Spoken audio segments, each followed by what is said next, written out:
pada pertemuan ke-10 tentang pembelajaran kewirausahaan dengan topik menentukan channel dan customer relation.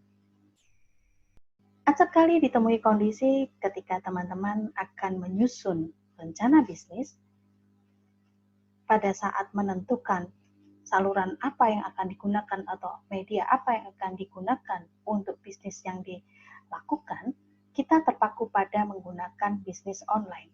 Padahal teman-teman semuanya terdapat banyak sekali pilihan-pilihan untuk merumuskan tentang channel atau media yang akan digunakan.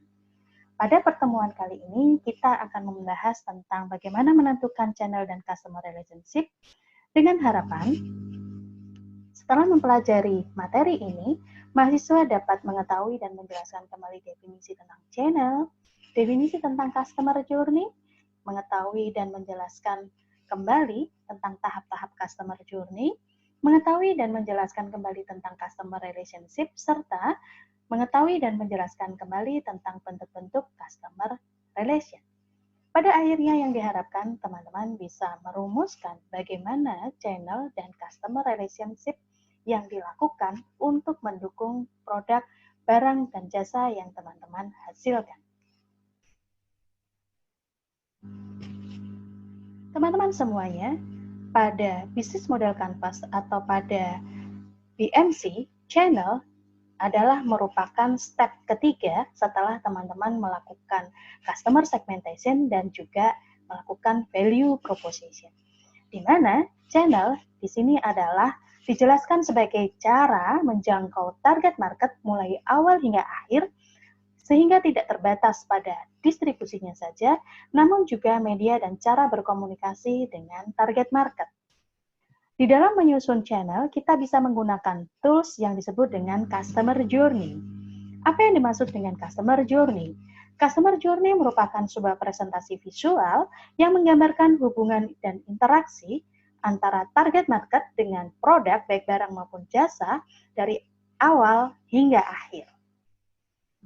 Gambar berikut menjelaskan tentang hubungan customer journey dan juga channel.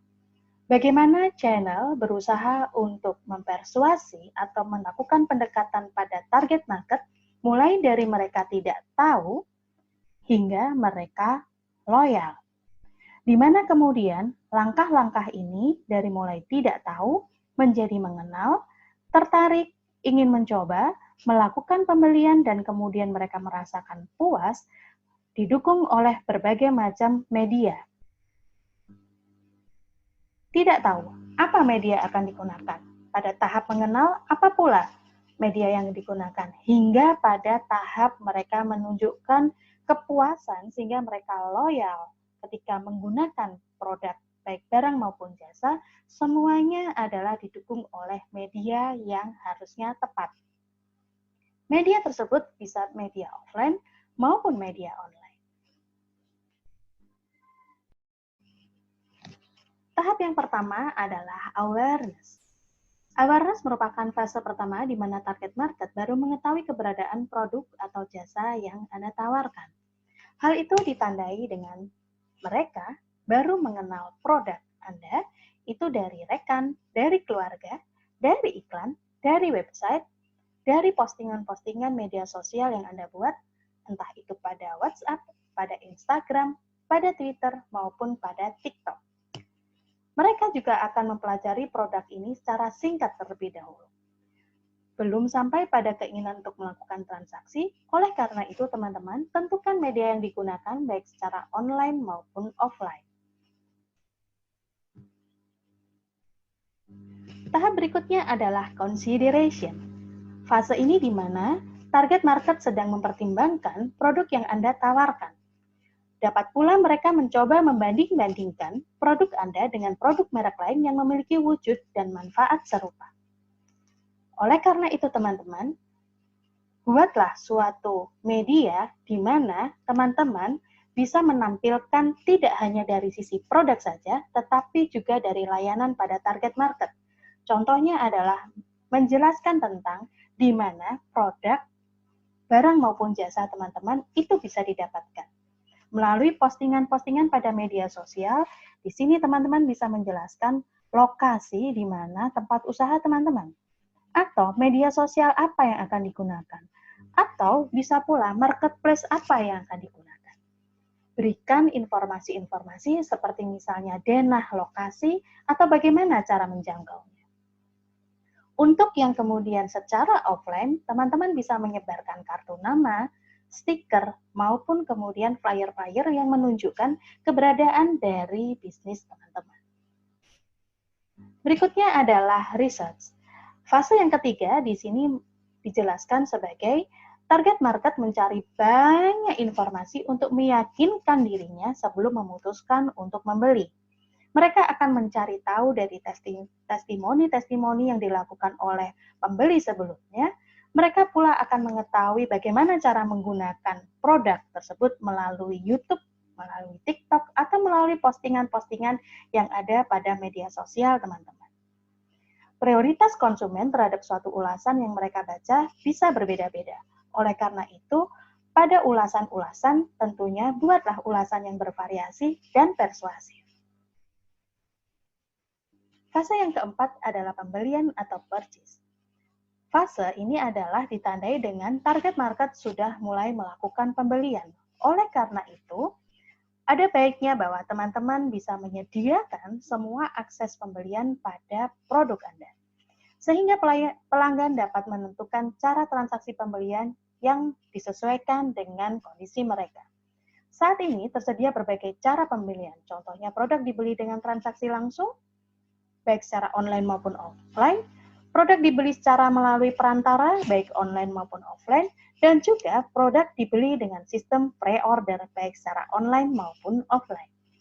Tahap yang terakhir adalah tahap review, di mana di tahap review, target market sudah menjadi pembeli dan menggunakan produk Anda. Setelah mereka menggunakan produk, mereka akan melakukan evaluasi terhadap kualitas dan layanan produk Anda dalam bentuk testimoni.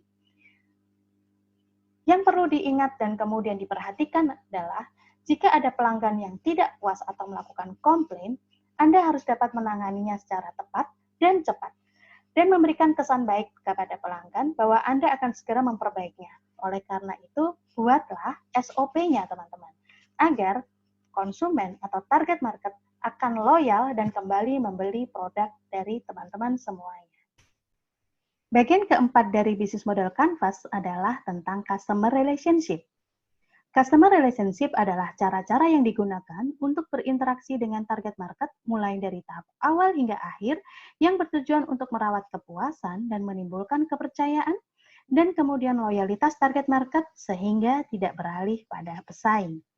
Strategi di dalam melakukan customer relationship meliputi relation, referrals, retensi, dan recovery. Relation. Relation di sini tujuannya adalah memberikan perhatian kepada target market yang tidak berorientasi penjualan. Contohnya adalah sebagai berikut. Yang kedua adalah referrals.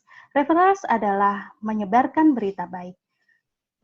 Pada postingan-postingan media sosial, teman-teman bisa mengisinya dengan tidak hanya tentang produk saja, tetapi bagaimana tentang merawat dari produk tersebut.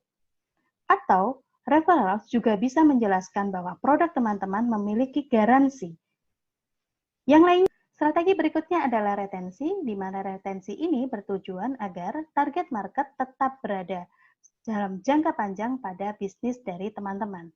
Caranya dengan memberlakukan membership, memberikan mereka giveaway atau kejutan-kejutan, lalu berikutnya adalah dengan memberikan ucapan-ucapan saat target market atau pembeli mereka merayakan ulang tahun atau merayakan hari besar keagamaan mereka.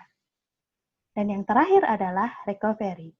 Recovery di sini adalah strategi yang dilakukan untuk mengobati konsumen yang kecewa atau strategi menghubungi kembali konsumen lama. Untuk pada tahap recovery bisa digabungkan dengan tahap channel tentang bagaimana mereka melakukan proses evaluasi pasca pembelian.